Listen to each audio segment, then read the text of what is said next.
President al-Assad stresses upon receiving a Turkish parliamentary delegation the need to separate between the stand of Turkish people and that of Erdogan government.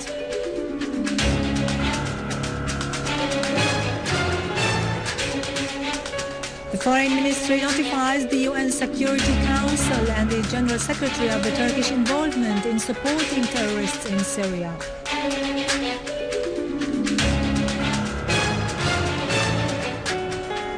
Israeli espionage equipment has been discovered and confiscated near the Syrian coast.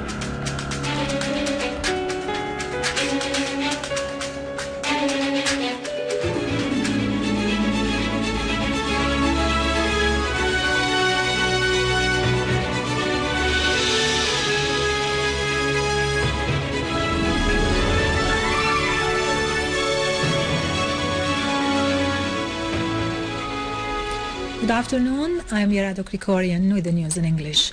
President Bashar al-Assad today received a Turkish parliamentary delegation representing the People's Republican Party headed by Hassan Akgul. The talks centered on the situation in Syria. The members of the parliamentary delegation expressed the Turkish people's rejection of interference in the Syrian internal affairs and keenness on good neighborly relations. They warned against the dangerous repercussions of the Syrian crisis on Turkey in particular and regional states in general. On his part, President al-Assad stressed the need to separate between the stands of the Turkish people in support of stability in Syria and those of the Erdogan government that insist on supporting terrorism and extremism and shaking up stability in the area.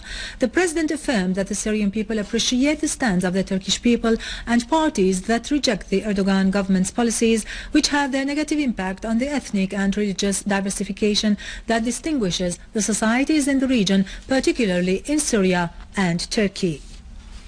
The Foreign and Expatriates Ministry has addressed two identical messages to the chairman of the UN Security Council and the UN Secretary General on the Turkish government's continued public declaration of its interference in Syria's internal affairs and its support of the terrorists in Syria.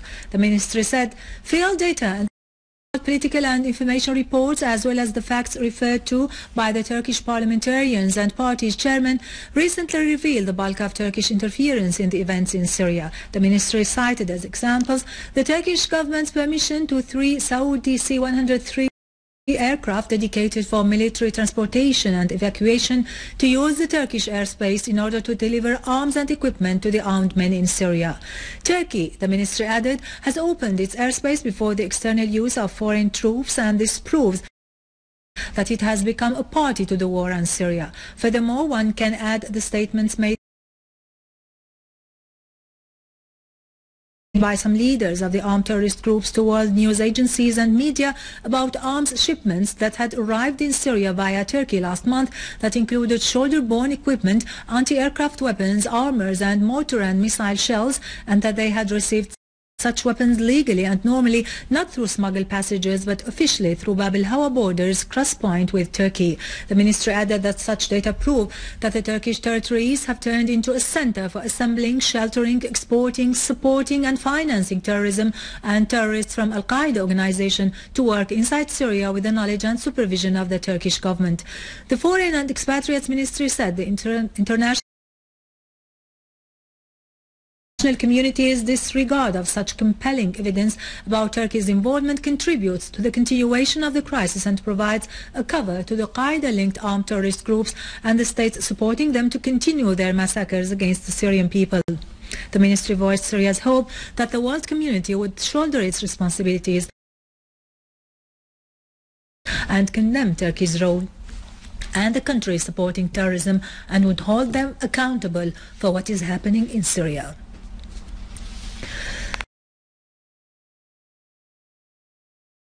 The ministry called for earnest efforts to deal with this dangerous situation because such stands on the part of the world community would necessarily lead to the handling of the situation and would encourage the Syrian opposition sides to sit at the table of dialogue in order to solve the crisis. Lebanese Foreign and Expatriates Minister Adnan Mansour has said in a press conference at Beirut airport that there is no law at the UN or the Arab League that allows the interference of a state in the internal affairs of another state.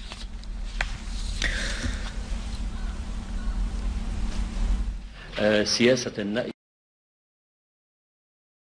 بالنفس عن القرارات التي صدرت بحق سوريا، وهذا المبدأ لم نتخلى عنه حتى أمس. Mansour added that the cycle of violence in Syria will only lead to violence, and the only way out of the crisis would not be through arms. He said Lebanon is not away from the repercussions of such situation, therefore war must be avoided. Mansour said there has been a systematic fuss about Lebanon's recent stand at the Arab League regarding the crisis in Syria. He pointed out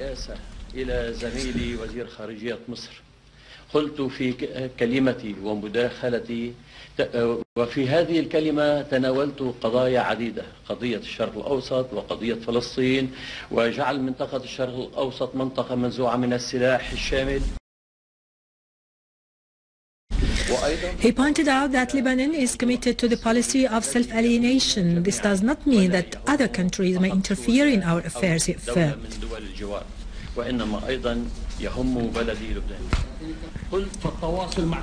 Mr. Adnan Mansour has stressed from Cairo that the Arab League's decisions on Syria legitimize the armament of the groups and set the doors wide open before the smuggling of weapons into the country. A reply to the criticism leveled against him because of his stance at the League, Mansour said Syria should return to the League so that a political solution can be reached. He added that his stance do not run counter to the Lebanese government's viewpoints and policy of self-alienation. He pointed out that his stance towards Syria are based on keenness on Lebanon. فلنعد سوريا إلى حضن جامعتها العربية ولنرفع تعليق مشاركتها في اجتماعاتنا، فالتواصل مع سوريا لإنقاذها واحتضانها من جديد ضرورة من أجل الحل السياسي وهويته الوطنية. إن مسؤوليتنا كبيرة على أطراف المجتمع الدولي بالحقيقة، فالتواصل مع سوريا لإنقاذها واحتضانها من جديد ضرورة من أجل الحل السياسي. The Russian President's special envoy to the Middle East, Mikhael Bogdanov, has discussed with the UN envoy to Syria, al-Ibrahimi, the issue of the immediate halt of violence and the beginning of a political solution to the crisis in Syria. The Russian Foreign Ministry said in a statement that emphasis was laid on the need of an urgent initiation of national dialogue with the participation of all sides on the basis of the Geneva Statement.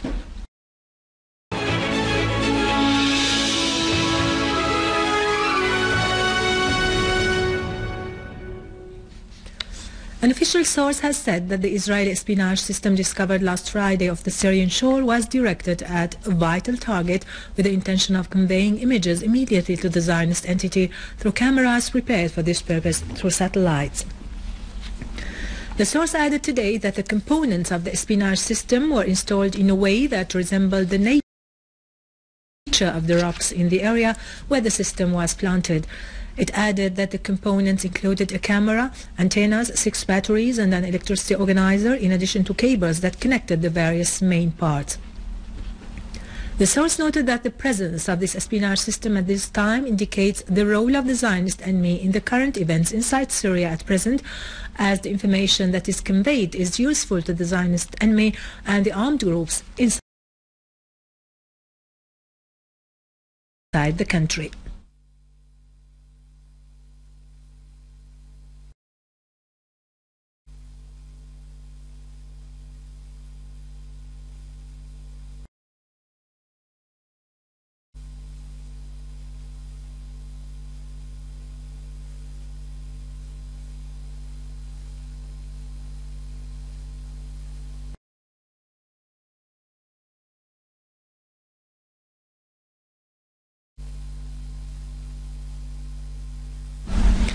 A military source has said an army unit targeted today a terrorist group that belonged to al-Nusra Front east of Jaroud in Damascus suburbs. The operation resulted in eliminating all the members of the group and destroying their criminal tools. On the other hand, the citizens of Aqraba and Beit Saham in Damascus suburbs started returning to their homes after the Syrian Arab Army restored security and stability to the area. In Idlib countryside, our army units targeted terrorist gatherings in the towns of Binnesh, Majdalia and Nerab and Dihnin farms, inflicting upon them heavy losses. In the district of Wadi Daif in Ma'arrat al-Nu'man, a qualitative operation was conducted by the army during which a number of terrorists were killed, including Sulaiman al-Hawat, Muhammad Abdul Karim al-Aqla, Hussein Maher Mashhoum, Abdullah Nader Mashhoum, Mustafa Ghirer, Abdullah Mashhour al-Isa, Tahir al-Isa, Nidal Abdullah al-Isa, Saeed Abdul Razak Swayrim, and Mu'taz Abd al-Hafiz. Another army unit destroyed 120mm artillery cannon and eliminated a number of terrorists in Hish town, including Hussein Ibrahim, Muhsin Ibrahim and Abd al-Razak Ibrahim, who are affiliated to so-called At-Tawheed Battalion.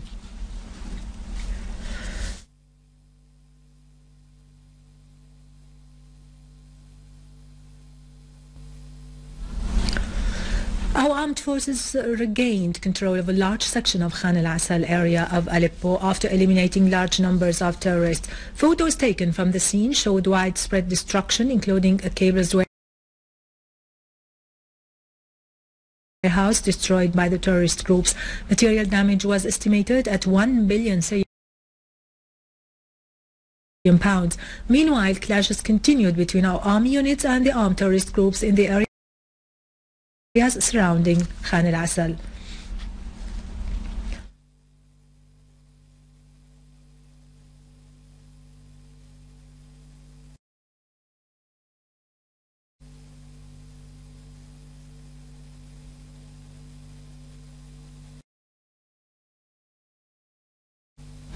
In a new evidence about the involvement of some Western countries in the events in Syria in cooperation with other regional and Arab states, the Swedish newspaper The Local revealed that military and logistic support has been given to armed terrorist groups in Syria who are committing the most horrible crimes against innocent civilians.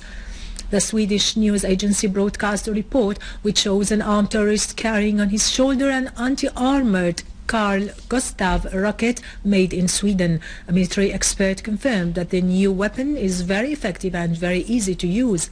Several military strategists pointed out that Sweden had sold Carl Gustav rockets to 40 different countries in the world, raising many doubts about the government's control of its weapons sales in the world, especially the countries like Qatar and Saudi Arabia, which provide terrorists in Syria with military aid.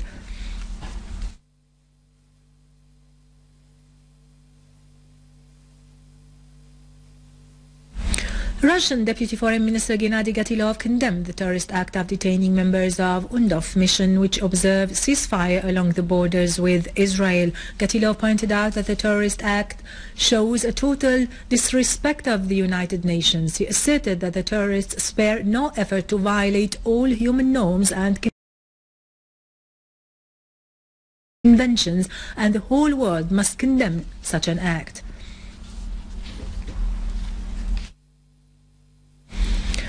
For its part, China condemned the kidnapping of UNDOF members in the Syrian-occupied Golan and called for their immediate release. The spokesman for the Chinese Foreign Ministry, Hua Chunying, that China demands that the terrorists set free all the kidnapped UN employees without any prior condition, adding that China urges all concerned parties to take effective measures in order to protect all UN missions operating there.